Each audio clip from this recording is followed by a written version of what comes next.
जैसे अभी मायावती जी की बात निकली, मैं मायावती जी से कभी मिला नहीं, उनको जानता भी नहीं हूँ, कभी बात भी नहीं की, पर मैं उनके प्रत्याशी से खूब मिलता हूँ, खूब मिला हूँ, जो अभी गया है।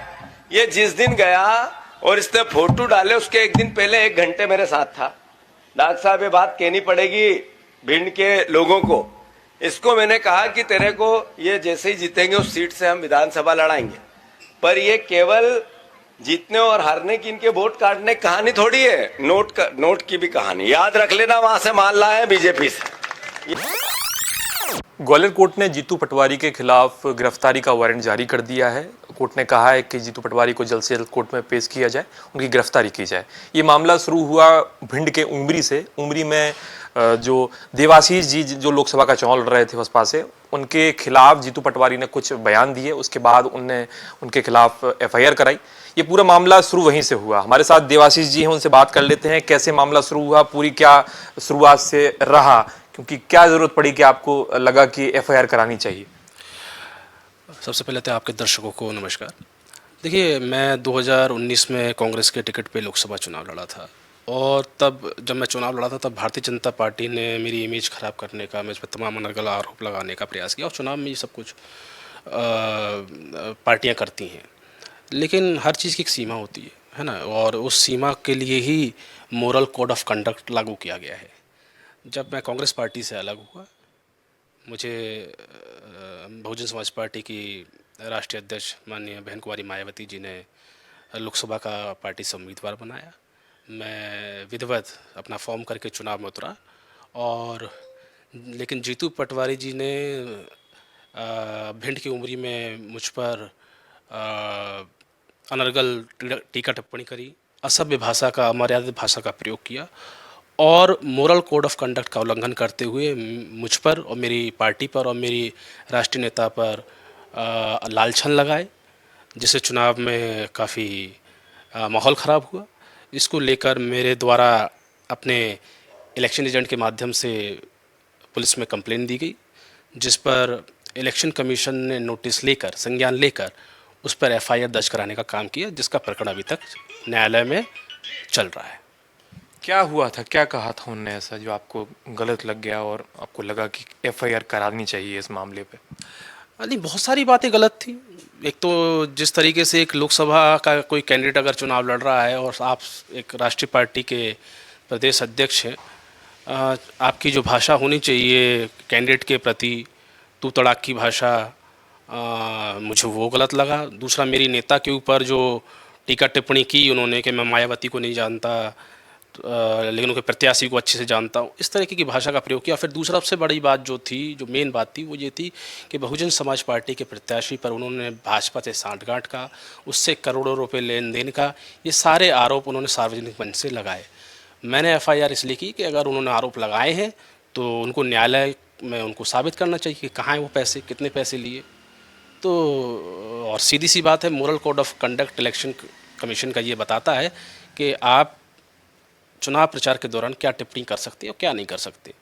और जब वो पहली दर्शता में वो टिप्पणियाँ सही नहीं लगी, इसलिए मेरी एफआईआर दर्ज हुई, और उनको जवाब देना चाहिए, कोर्ट में आना चाहिए, कोर्ट के साथ। 2019 में आपने लोकसभा का चुनाव जो है कांग्रेस के टिकट से लड़ा था। क्या कारण रहा कि आपको कांग्रेस छोड़नी पड़ी, कि अगला चुनाव जो है अपने दूसरी पार्टी के चुनाव जो है चिन्ह के तले लड़ना पड़ा आपको? देखिए,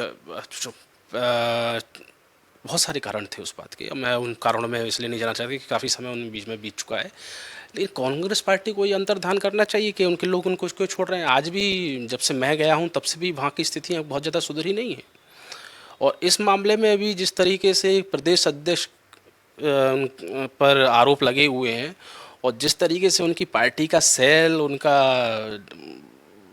मतलब, मुझे लगता है कि कांग्रेस पार्टी को न्यायालय के जो न्यायिक प्रक्रियाएं हैं, जो सिस्टम है, उसको फॉलो करना चाहिए। वो जवाब दे सकते थे, उनको बहुत सारे सामान प्राप्त हुए, कई बार सामान प्राप्त हुआ कोर्ट का। ये तो 2 साल से ऊपर हो गया मामला चलते हुए, तो उनको कोर्ट के सामने पेश कर देते। मुझे लगता नहीं कि अगर उनके पास जितने बड़े आरोप लगाए हैं उनके पास सबूत होते, उनको देने चाहिए थे, वरना ये बात आज यहाँ तक पहुँचती ही नहीं।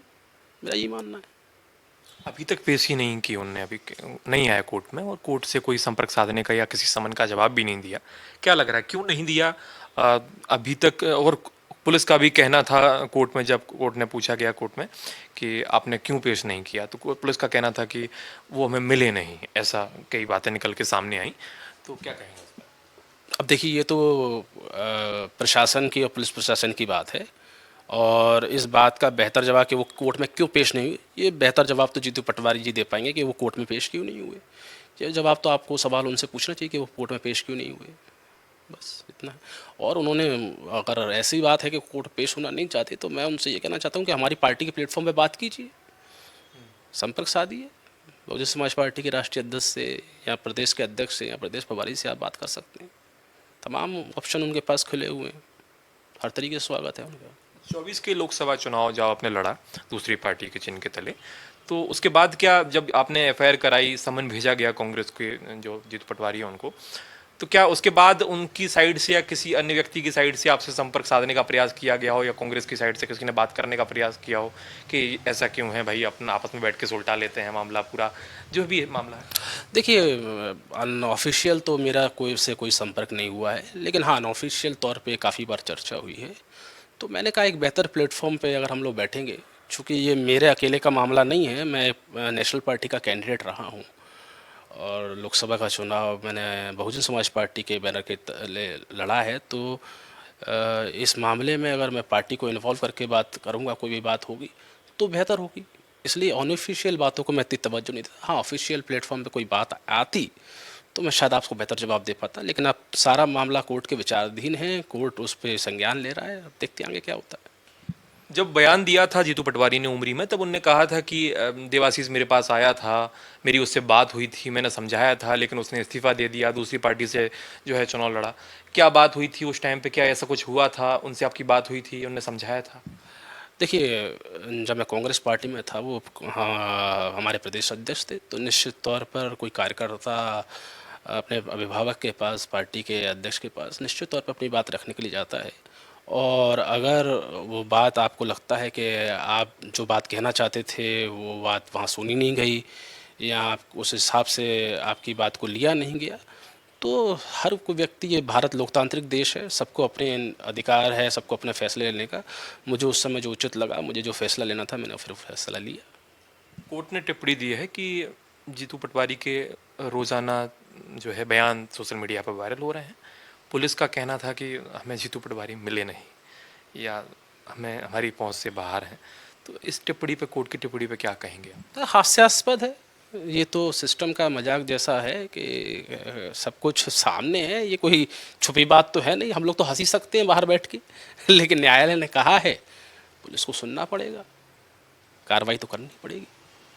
तो अब देखते हैं 27 तारीख को क्या होता है। क्या लग रहा है कि आगे क्या होने वाला है? क्योंकि जीतू पटवारी पेश होंगे, अपने खुद ब खुद आएंगे या उनको लाया ही जाएगा, क्या लग रहा है? देखते हैं, ये तो मुझे लगता है कि न्यायालय ने बोला है तो वो पेश होंगे, उनको पेश होना पड़ेगा, और पेश होकर बात रखें अपनी, है ना, बात रखें।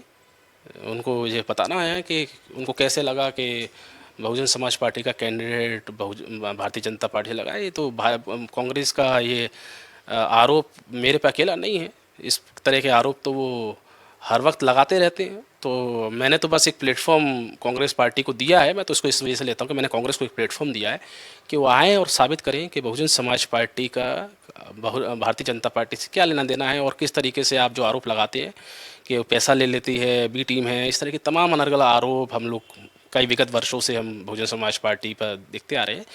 तो मैं कांग्रेस पार्टी को और कांग्रेस पार्टी के प्रदेश अध्यक्ष जी को ये बिल्कुल आमंत्रित करता हूं कि उनको प्लेटफॉर्म दिया गया है, वो आएँ और साबित करें, पूरे देश से देखना चाहता है। बिल्कुल, ये थे हमारे साथ देवाशीष जी। इन्होंने साफ कहा कि मैंने उनको प्लेटफॉर्म दिया है, वो अपनी बात रखें आके कि आखिर उनने जो आरोप लगाए हैं उनमें कितनी सच्चाई है। अभी के लिए कोर्ट ने जो है जीतू पटवारी के गिरफ्तारी के आदेश दे दिए हैं, आगे क्या होता है हम आपको बताएंगे। अभी के लिए द प्रेस हिंदी के लिए कैमरामैन विजय के साथ मैं सूर्य प्रताप सिंह, ग्वालियर से।